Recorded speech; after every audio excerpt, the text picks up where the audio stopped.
नमस्कार मित्रांनो, लोकसेवा टिप्स या यूट्यूब चॅनलमध्ये आपले सर्वांचे परत एकदा स्वागत। मित्रांनो, आपल्याला एखादा कुठला बिझनेस जर चालू करायचा असेल तर त्यासाठी तुम्हाला सर्वात आधी शॉप ॲक्ट लायसन आणि त्याचबरोबर आपलं देवाणघेवाण करण्यासाठी एक करंट अकाउंट लागत असतो। तर हे करंट अकाउंट जो असतो आपला, तर हे कुठल्याही बँकेमध्ये आपण काढू शकतो। त्याची तुम्हाला डिपॉझिट अमाऊंट जी असते तर ते वेगवेगळी असते। तर बँक ऑफ बडोदामध्ये आपण झिरो बॅलन्सचा एक करंट अकाउंट ओपन करू शकतो। त्याच्यामध्ये तुम्हाला कुठल्याही प्रकारची अमाऊंट पर्टिक्युलर अमाऊंट त्यामध्ये ठेवायची गरज नाही आहे। त्याच्यामध्ये तुम्हाला 20 लाखाच्या ॲन्युअली लिमिट असणार आहे। त्याच्यामध्ये तुम्हाला ATM कार्ड, चेकबुकसुद्धा फ्रीमध्ये मिळणार आहे। तर हे फ्री म्हणजेच झिरो बॅलन्स अकाउंट कसं ओपन करायचे याची सविस्तरपणे माहिती तुम्हाला या व्हिडिओमध्ये पाहायला मिळणार आहे। तर चला तर मग व्हिडिओला आपण सुरुवात करूया। सर्वात आधी तुम्हाला गूगल ओपन करायचं आहे आणि बँक ऑफ बडोदा हे टाईप करायचं आहे। टाईप केल्यानंतर तुम्हाला त्या ठिकाणी पहिली लिंक पाहायला मिळेल बँक ऑफ बडोदाची जी ऑफिशियल वेबसाईट आहे, तर ती ओपन करायची आहे। ओपन केल्यानंतर त्या ठिकाणी तुम्हाला खूप सारे ऑप्शन्स पाहायला मिळतील।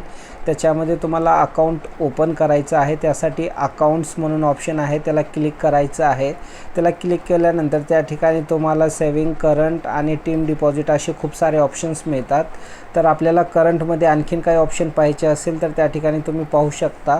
तर त्या ठिकाणी तुम्ही करंट अकाउंटला ओपन केल्यानंतर करंट अकाउंट जे आहेत ते कुठल्या कुठल्या प्रकारचे आहेत तुम्हाला त्या ठिकाणी पाहायला मिळेल। त्याची माहिती तुम्हाला त्या ठिकाणी सविस्तरपणे पाहायला मिळते। त्याच्या खाली तुम्ही त्या ठिकाणी पाहू शकता संपूर्ण माहिती दिलेली आहे। त्याच्या खाली रीड नो मोर म्हणून दिलेलं आहे, त्याला क्लिक करायचं आहे। त्याला क्लिक केल्यानंतर त्या अकाउंटमध्ये तुम्हाला जे काही बेनिफिट्स आहेत त्याची सविस्तरपणे तुम्हाला त्या ठिकाणी माहिती मिळणार आहे। तर त्या ठिकाणी तुम्ही पाहू शकता त्याच्यामध्ये तुम्हाला काय काय बेनिफिट्स मिळणार आहे त्याची सविस्तरपणे माहिती तुम्हाला त्या ठिकाणी मिळत असते। तर ते तुम्ही व्यवस्थितपणे पाहू शकता। त्याच्यानंतर तुम्हाला त्याच्यामध्ये फीस आणि चार्जेस काय असणार आहे त्याची सविस्तरपणे माहिती दिलेली आहे। ग्रामीण भागासाठी 2000, तर अर्बनसाठी 5000 आणि मेट्रो सिटीसाठी तुम्हाला 10,000 रुपये असे तुम्हाला त्या ठिकाणी द्यावे लागणार आहेत। आणि त्यानंतर तुम्हाला अप्लाय नाव या ऑप्शनला क्लिक करायचं आहे। अप्लाय नाव या ऑप्शनला क्लिक केल्यानंतर या पद्धतीचा इंटरफेस पाहायला मिळणार आहे। त्याच्यामध्ये तुम्हाला त्या ठिकाणी मोबाईल नंबर एंटर करायचा आहे। मोबाईल नंबर एंटर केल्यानंतर त्याच्या पुढं तुम्ही त्या ठिकाणी पाहू शकता प्रोडक्ट टाईप म्हणून ऑप्शन आहे। त्याच्यामध्ये करंट अकाउंट हे ऑप्शन क्लिक करायचं आहे। त्याला क्लिक केल्यानंतर खाली सब प्रोडक्ट म्हणून ऑप्शन आहे। तर करंट अकाउंट जे आपण पाहिले त्यापैकी कुठला करंट अकाउंट ओपन करायचा आहे ते सिलेक्ट करून जनरेट OTP ऑप्शनला क्लिक करायचं आहे।